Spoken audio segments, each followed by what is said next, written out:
previously seen that atoms can stick together in what we call bonds. So here are two hydrogen atoms and they are bonded together, and we can show this using this line here. And what we know is that this bond here represents a pair of electrons. A pair of electrons has been shared between these two hydrogen atoms. This is what we would call a covalent bond because the electrons have been shared.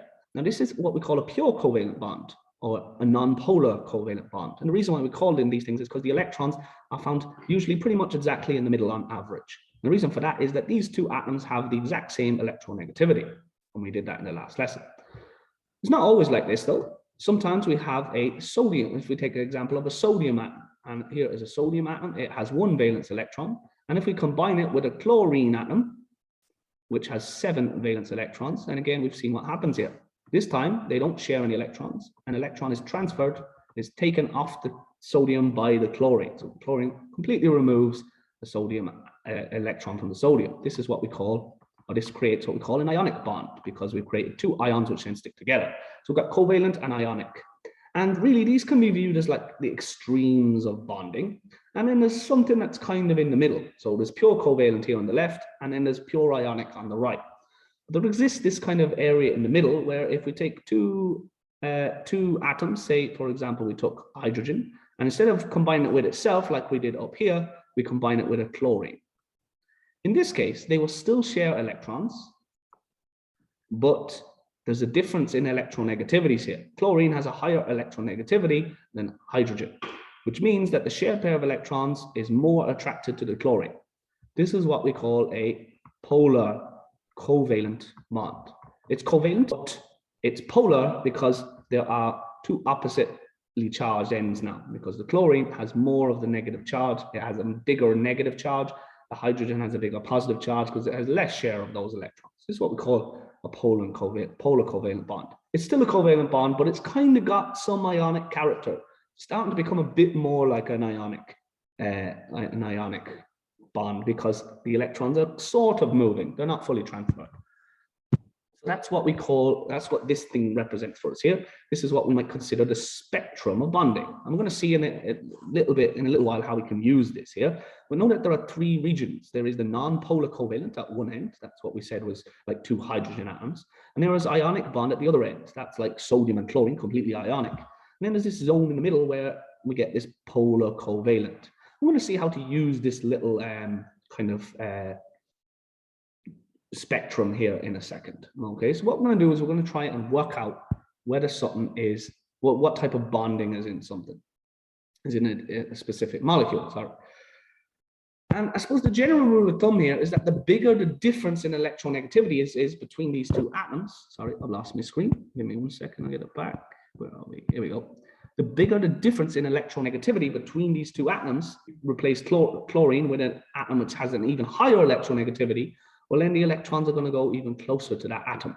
So the more electronegativity, the bigger the difference between these two atoms, the more polar the bond is going to become. So what we're going to be doing now is we are going to be trying to calculate the polarity of a bond. They won't ask you to calculate the polarity of a bond. They will ask you to predict the type of bond. So that's an important phrase for you guys to understand. Predict the type of bond. The first thing to point out to you, though, is that it's really important that you know that when we're talking about the type of bond, what bond are we referring to? This is NB. This is super important. This refers to, and I'm going to stop there. I'm going to draw a molecule. Here is HCl. This line here, I'm going to highlight. This line shows the bond between 2 atoms. It's within a molecule of HCl. It's holding 2 atoms together. We call this type of bond, this line here, an intramolecular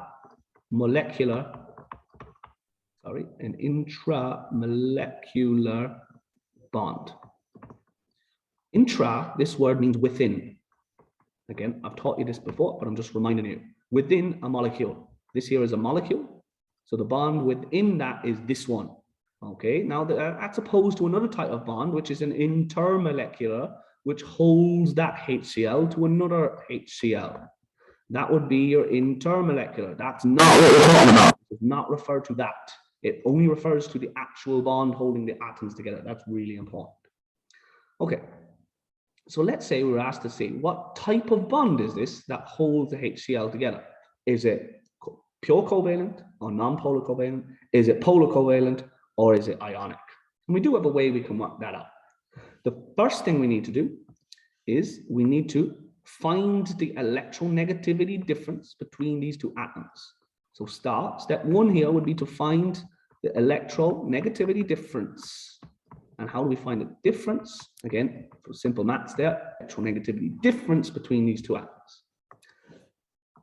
Now, the first thing you're going to have to do is, well, let's find the electronegativities. Now, I showed you in class that you guys are going to have access to electronegativity periodic table in the exam. So you can go ahead, if you've got your log tables, it'll be in there. If not, go ahead and Google one now. It's called the Pauling scale, P-A-U-L-I-N-G. So look that up now and get your Pauling scale. Okay, so you should only be watching if you have a Pauling scale open. I'm just going to move this again to make more space for myself. And you will have access to the Pauling scale in the exam. So the next thing we're going to do is we're going to write down the electronegativities under each element. So what you should see is that the electronegativity for hydrogen is 2.20. The electronegativity for chlorine is 3.16. So that's the first thing I do is I start by writing down the two electronegativities. Then what I'm going to do is I'm going to go ahead and find the difference. So when you want to find the difference, you put the larger number first, 3.16, and you take away the smaller number, 2.20, and use your calculator, find out the answer. What you're going to get is you're going to get 0.96. Now keep paying attention because you're going to be doing one of these in a second. Okay. All right, so this here is your electronegativity difference. So what we're going to do is we're going to take this number and we've got to go back to our Pauling or our spectrum and find out where that fits. So remember the difference was 0.9. Well, this here is a scale. You'll see what the scale goes. It starts at 0 down here, 0. And remember that these show the differences in electronegativity difference. Okay. And then this is 1.7. And obviously anything up here is greater than 1.7. So let's look at the ranges. Non-polar covalent bonds have an electronegativity difference of less than 4. So as you can see here, between 0 to 0.4, sorry, I said 4, less than 0.4. 0 to 0.4, if your difference is in that range, we can classify this type of bond as non-polar covalent. The next range is polar covalent, and these are bonds are polar covalent if the electronegativity difference is between 0.4 up to 1.7. So as you see, the cutoff here is 0.4. Less than that is non-polar, greater than 0.4 up to 1.7, all in here is your polar covalent, okay? And then anything bigger than polar, anything electronegativity difference bigger than 1.7, they form completely ionic. So the difference here is so great in ionic, the electronegativity difference is so great that one atom fully removes the electron from the other and they become ions. Okay, we're most interested in these two here, these two, all right, just for now. Let's go back over here and remember that my difference was 0.96. Well, 0.96 is greater than 0.4 and it's less than 1.7. So I can classify that as the middle group, which is polar covalent. Now, there is a general rule that the greater the difference in electronegativities, the greater the difference, the greater, well, 0.96. We're going to do another example. I'm going to see which one is more polar. Okay. All right. So before you do practice, it's really important for me to point out a few of the common mistakes or a few of the common things that I suppose confuse students. Sorry, I've lost where I was. Yeah, here we go. Sorry. A few of the common things that confuse students before I let you off on your own. Let's say that we have this molecule here. This is CH4. It's important to note that if they ask you about the bonding here, that you see that, okay, there are 4 bonds in here, CHs, but they're all the same bond. They're what we will describe as a CH bond. So they're all going to be the same. We don't need to calculate all 4 of them bonds there. We'll just focus on one of them because there's just 4 of the exact same bond. They're what we call a carbon-hydrogen bond. So what you would have to do in this case is you would just find the electronegativity difference of one specific bond. So let's focus on this one specific bond. We will just focus on that one because there's only one type of bond here, carbon, hydrogen. Let's take another example. Let's say this molecule here, C double bond O, and then there's two CH bonds. If they were asking you to work out the type of bonding in this molecule, they would have to specify which of these bonds are talking about. Are they talking about the carbon-hydrogen bond? If they are, then in a question, they would have to specify that. Is that what they're talking about? Or are they talking about the carbon-oxygen bond? So in a question, I might have to say, calculate the type of bond between the carbon and the oxygen, or calculate the type of bond found between the carbon and the hydrogen. They would have to specify which bond they are talking about. The one thing they never have to do, and this is again what some people confuse, is they see, okay, there's one carbon and 4 hydrogens, so I must need to like multiply my electronegativity by 4 or something. No, forget that. One single bond deals with just two atoms, carbon and hydrogen. Find the electronegativity difference between those two things. That'll tell you what this bond is like. This bond then is the same because it's carbon and hydrogen. This bond is the same, and this bond is the same. So before I let you off, I just wanted, because that is something that if you don't explain it, students aren't sure, what do I need to do with the, do I need to multiply by 2? Do I need to multiply by 3? Because there's 3 of them. No, just deal with that one line. What does that one line connect? It connects a carbon and a hydrogen. So deal with that. You should be ready to do one of your own now. So you're going to do this one. So you do, I want you to find the polarity or the type of bond in the OH bond. So I'm being specific in water. That's what I want you guys to find. Now, before I let you off to do that, remember that water looks like this. It's okay. And what I want you to do is I want you to find just one of them, because remember, they're both the same. There's just 2 OH bonds here. And I just want you to find what type of bonding is one of these, an OH bond. All right, so what I want you to do now is pause the video and calculate the electronegativity difference and classify if it's polar or non-polar. Do that now, pause the video. Okay, and if you're struggling, you're not sure where to go, remember you need your Pauling scale. So you need your Pauling scale, find electronegativity differences, and then classify it. Pause the video and do that now. Okay, all right, so here, these are your electronegativity values. The oxygen has electronegativity of 3.44. Hydrogen has electronegativity of 2.20. We'll go ahead and find a difference. Put the big one first, 3.44. Take away, because that's what we do when we get a difference, 2.2. And that's going to give you an electronegativity difference of 1.24. There's your final answer. That's your electronegativity difference. If you weren't sure, if you can't remember the scale, here it is again. So now I'm going to give you another chance to look at the scale and classify yours. So pause the video. I'm going to actually just rub this out so that there's not too much crap going on there. And there's a blank scale again. Pause the video and classify your bond as, is it non-polar, is it polar, or is it ionic? Okay, so hopefully you see that 1.24 fits in the range of polar covalent. It's greater than 4, but it's less. The last one was polar covalent. Okay, so remember both of these polar covalent. Which one is more polar covalent? So again, pause the video and write down beside this, is it more or less, do you think? More or less polar than the first one? Okay, so again, hopefully you went for it's more polar. And the reason for that is, remember here, this relationship, the greater the difference, the more polar it is. So this here is a bigger difference than this. This is more polar. It's closer to being ionic. Now, it's not ionic, but it's closer to being ionic. There was a general rule I told you about before. Do you remember I told you a general rule that metals,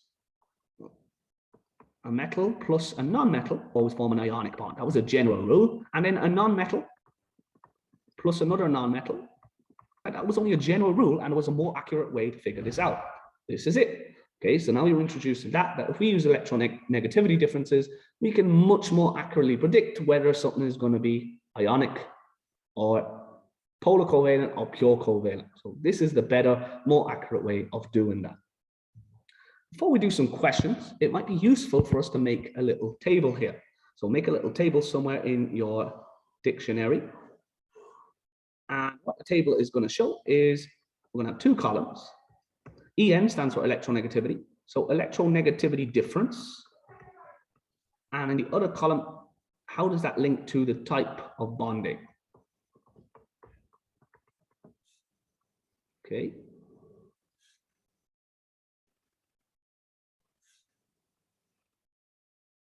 Okay, so the difference here, we're going to put your ranges in 0 to 0.4. That's one of our ranges. 0.4 to 1.77. Okay, so for each of these, fill in the type of bonding that goes with them. Okay, so I want you to fill in this box, and this box to make your table. So without looking back, try and remember from memory what type of bonding goes with these. Pause the video, do that now.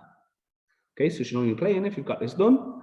If the electronegativity difference between the two atoms is between 0 and 0.4, we say we just have a non-polar covalent or pure covalent, non-polar covalent. If it's between 0.4 to 1.7, then we say that the substance has polar covalent. And if the electronegativity difference is greater than 1.7, we say that the bonding is ionic. So this is how we can predict the type of bonding that any particular bond will be, between two atoms or two atoms of different elements. All right, I think we're ready to expand on that now and do some more practice. So the questions that we're looking at are questions 144 to 147, and I just want to point out a few things that might just catch us out. Okay. All right, identify two different elements. So you have to get two elements that are different, not two of the same atom, that would combine to form a bond that is non-polar covalent. Now, what does the difference have to be for it to be non-polar covalent? Check out your ranges. Find a range. Where does it have to be? You need to find two elements that have a difference of less than 0.4. So the difference between the two elements have to be between 0 to 0.4. Okay, pause your video and do that now. Okay, now I don't know which ones you've picked there. There's lots of options. You've got to find, I'm guessing you're going to go with two non-metals. So two non-metals that are pretty close in electronegativity, these are going to have only a small difference in electronegativity. So maybe something like nitrogen, oxygen, something like that. I'm not sure. Don't quote me on that. But find two that are close that have a difference of less than 0.4. What about the next one? Identify two elements that will combine to form a purely ionic compound. Okay, again, I'm going to let you try and do that by yourself. Pause the video and have a go with it. If you're struggling, you need two different elements again. And if it's purely ionic, then it has to be greater than 1.7, the difference between them. So the great difference in electronegativity has to be between 1.7. Pause the video. I'm going to go if you haven't done it already. Okay, here's a hint. Remember, ionic, general rule, metal and non-metal. So that's probably where the biggest electronegativity differences are going to be. Between a metal, like sodium, and maybe a halogen, group 7. Have a look. Pause the video, do that now. Okay, next one, pretty straightforward here.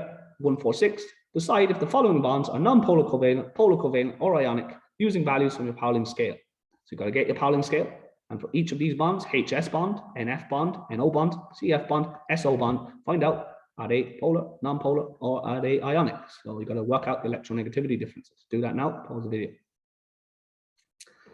Okay, so again, we'll go through these the next day in class. Last one, explain why gaseous hydrogen halides, so that's a bit of a mouthful. Doesn't matter about the gaseous, forget about that for a second. Hydrogen, so there's hydrogen in all of these halides. Halides comes from the word halogen. Halogens are group 7. So F, Cl, Br, and I, the 4 halogens.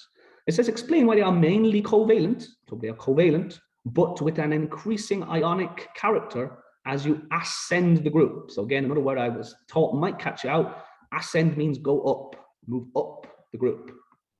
Okay, so remember what impacts polar or non-polar, it's got to do with electronegativity. So have a look at your Pauling scale there to help you explain that.